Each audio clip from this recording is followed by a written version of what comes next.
Hallelujah. ये prayer नहीं है, ये वॉर डिक्लेरेशन है, ये लड़ाई है घोषणा की। सुबह उठते और रात को सोते आप ये दो चीजें करेंगे। आपने रात की प्रार्थना कर ली 2 घंटे, सोने से पहले, आंखें बंद करने से पहले आप कुछ वचन डिक्लेयर करोगे अपनी लाइफ के ऊपर। आप देखना क्या होता है। मैं आपको सच कह रहा हूं, 1% भी आपको फील ना हो कि मैं जो बोल रहा हूं इसका असर होगा कि नहीं होगा, 1% भी आपको फील नहीं होगा कि इसका असर होगा, पर उसका असर होगा।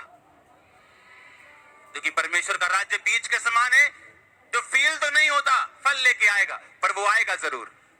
मैंने कहा वो आएगा जरूर। आपके बिजनेस फल लाते हुए मैं देख रहा हूं, आपकी जॉब्स, आपकी फैमिली, आपके बच्चे, आपका finance, in the mighty name of Jesus में फल लाते हुए देख रहा हूं। मैंने कहा तैयार हो जाओ यीशु मसीह का आत्मा का फल लाने के लिए। ओ आमीन। ऊंचा आशीष ऊंची चर्च। हालेलुया। जोर से बोलो हालेलुया। फिर से बोलो जोर से, आंख हाथों को उठा के हालेलुया। आमीन आमीन। आप तैयार है क्या? आप रोज वचन डिक्लेयर करेंगे। प्रार्थना करना एक अलग चीज है, और वचन डिक्लेयर करना उठते सार और सोते सार आप ये 2 काम करेंगे एवरी डे। आपको 6 महीने 1% फर्क ना लगे, 7वें महीने आप 100% चेंज होंगे। मैं आपको सच कह रहा हूं, गिव अप मत करना, क्विट मत करना, सिर्फ आंखों से देख के या महसूस करके, क्योंकि परमेश्वर का राज्य बीज के महसूस नहीं होता।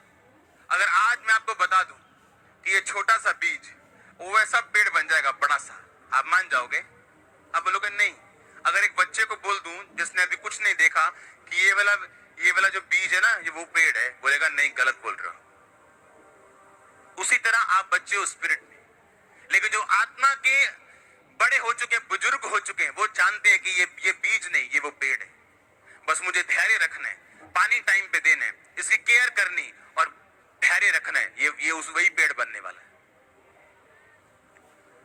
अगर उस पेड़ को बड़ा होने तक पंगे लोगे, पाप में जाओगे, खुदा को परखोगे, गुड़गुड़ाओगे, तो आपकी गलती आप खुद भुगतोगे।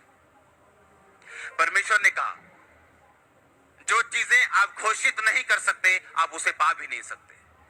आपको घोषणा करनी है सुबह।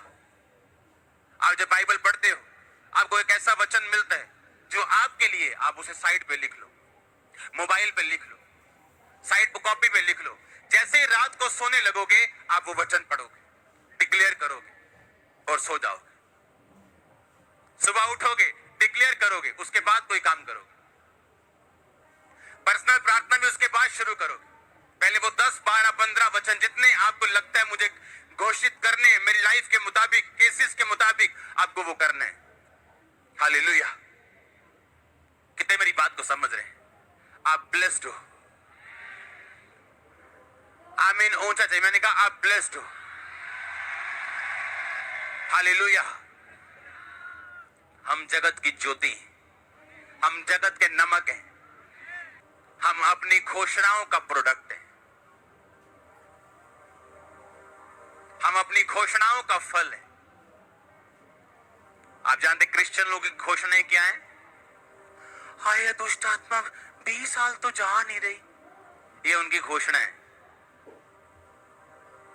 इमेजिन करो उनकी घोषणा कैसी है। हाय जादू टोना कर जाते हैं लोग साडे ते, तां ही नहीं साडा ब्याह हुंदा, ये उनकी घोषणा देखो। पर अपनी घोषणाओं के तुम क्या हो? फल। तुम अपनी घोषणाओं के क्या हो? बोलो पड़ोसी को। तुम अपनी घोषणाओं के फल हो, बोलो। तुम अपनी घोषणाओं के फल हो, बोलो। तुम अपनी घोषणाओं के प्रोडक्ट हो, बोलो। तुम्हारी घोषणा तुम्हारा फ्यूचर निर्धारित करेगी। हमारी घोषणा क्या है? हाय दुष्ट आत्मा नहीं जा रही, बहुत पट्टी है, पापे ने छड्डी सी, ये घोषणा है हमारी क्रिश्चियन लोगों की। 10 साल हो गए चर्च आते, घोषणा देखो। और अगर आपकी घोषणा रॉन्ग है, यीशु मसीह भी आपको बचा नहीं सकते। मालूम है? पता है क्यों नहीं बचा सकते? यहां पे देखो, लूका 10 उसकी 17 से 19। वो सतर्क आनंद से कहने लगे, हे प्रभु, तेरे नाम से दुष्ट आत्माएं भी हमारे वश में। उसने उनसे कहा, मैं शैतान को बिजली की नाई स्वर्ग से गिरा हुआ देख रहा था। देखो, मैंने तुम्हें सांपों और बिच्छुओं को रौंदने का और शत्रु की सारी सामर्थ पर अधिकार दिया। किसी वस्तु से तुम्हें कुछ भी नुकसान नहीं। ये यीशु मसीह कहता है, ये तुम्हारे लिए क्या है? घोषणा। पर तुम्हारी घोषणा क्या है इस वचन के खिलाफ? अगर यीशु मसीह के खिलाफ घोषणा करोगे तो वो बचाने कैसे आएगा? कैसे आएगा बचाने? आप यीशु मसीह को कहते हैं, नहीं, जो तू कह रहा है मुझे यकीन नहीं, मुझे अपनी फीलिंग पे यकीन है कि जो मैं फील कर रही।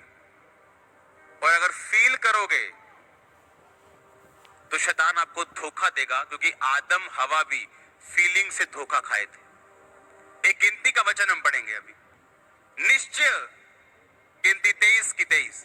कोई मंत्र याकूब पर नहीं चल सकता, इज़राइल पर कोई भावी कहना अर्थ नहीं रखता। याकूब और इज़राइल के विषय ये कहा जाएगा, ईश्वर ने क्या ही विचित्र काम किया है। कोई मंत्र याकूब पर नहीं चल सकता। ये किसकी आवाज है? परमेश्वर की।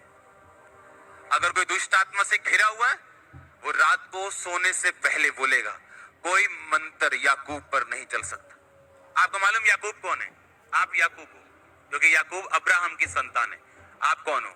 अब्राहम की संतान। क्यों? क्योंकि यीशु मसीह अब्राहम के कुल से पैदा हुए, ताकि आप भी अब्राहम के कुल के साथ जुड़ के आशीष ले सके। पर आज अगर मैं अभी खड़ा कर दूं कि चलो आओ दुष्ट आत्माओं के लिए प्रार्थना करेंगे, क्रिश्चियन लोग खड़े हो जाएंगे। पता है क्यों? वो धोखे में है। पढ़ेंगे इसको। कोई मंत्र याकूब पर नहीं चल सकता। नहीं चल सकता मतलब ये एक 100% फायदा है खुदा का कि ये काम तेरी लाइफ पर नहीं हो सकता, हो ही नहीं सकता। अगर कोई दुष्ट आत्मा से ग्रसित है, यीशु मसीह को मानने के बाद भी वो रात को सोने से पहले बोलेगा, कोई मंत्र याकूब पर नहीं चल सकता, कोई मंत्र मुझ पे नहीं चल सकता। देखो दुष्ट आत्मा मेरे वश में, किसी चीज से मुझे नुकसान नहीं होगा। वो रोज बोल के सोएगा, मेरी मैरिज लाइफ में इसका नुकसान नहीं होगा, मेरे शरीर पर इसका नुकसान नहीं होगा। अगर सिर दर्द कर रहा है, मेरे सिर पे इसका कोई नुकसान नहीं होगा। शैतान सिर दर्द को बढ़ा दे चाहे, पर वो 2-4 दिन बढ़ा सकता है, उसके बाद उसे जाना पड़ेगा। लेकिन हमारी घोषणा क्या है? आप जानते, कुछ लोग अच्छे होने के बावजूद बिजनेस में कभी कामयाब नहीं हुए। अगर उनका बिजनेस सही भी चल रहा हो, पूछो कैसे चल रहा है, तो ठीक है यार, इन्ना वधिया निका, ताकि कोई पैसे ना मांग लवे, मम्मी उधार ना मांग लवे, क्या ही ना दे काका चीज लाया। इस चक्कर में अपने मुंह से गलत घोषणा करते, और जब घोषणा गलत हो जाएगी तो आप अपनी घोषणाओं के फल हो। गलत करोगे गलत रिजल्ट, सही करोगे सही रिजल्ट। लिखा, कोई मंत्र, कोई जादू, कोई टोना याकूब पर चल ही नहीं सकता, पॉसिबल ही नहीं है। देखो कहता, कैसे देखो? कहता अपनी स्पिरिचुअल आई से। चाचा, चाचा का मतलब देखना, अपनी स्पिरिचुअल आईज से, अपने इनर मैन से, अंदर वाले बंदे से, अंदर वाली आत्मा से देखो, मैंने तुम्हें सांपों और बिच्छुओं को रोंदने का अधिकार दिया। आज जूती पकड़ लेना घर जाके और जूती वाली प्रार्थना करना शैतान के ऊपर। हम करते थे ऐसा, जूती वाली प्रेयर, जूती लेके शैतान के ऊपर प्रेयर, उसको शर्मिंदा करने के लिए। कहता कोई मंत्र याकूब पे चल नहीं सकता। पर अगर आप इस घोषणा से वाकिफ नहीं है तो मंत्र चलेगा, क्योंकि आपको मालूम ही नहीं आपका अधिकार क्या है। शैतान आएगा, मंत्र मारेगा आप पे, आपका सिरदर्द शुरू होगा, आप कुछ नहीं बोलोगे, वो बैठा रहेगा। उसको मालूम है ये बंदा आत्मिक अनपढ़ है, इसको कुछ नहीं मालूम, इसको हराया जा सकता है। और जैसे आपको मालूम होगा बाइबल क्या कहती है, फिर से पढ़ेंगे लूका 10 के 17 से 19।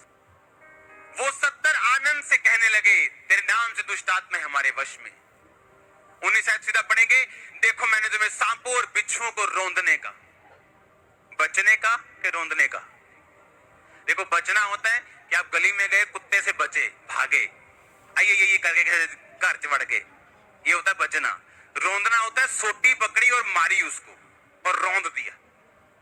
परमेश्वर कहता मैं रौंदने का अधिकार देता हूं, सांपों और बिच्छुओं को रौंदने का अधिकार देता हूं और शत्रु की सारी सामर्थ पर अधिकार देता हूं, आधी अधूरी के सारी।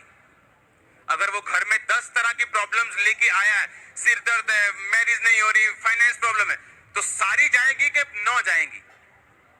अब प्रॉब्लम ये है, मुझे अंगीकार करना है रोज सुबह उठ के, रोज शाम सोते वक्त, कि उसने मुझे शत्रु की सारी सामर्थ पे अधिकार दिया।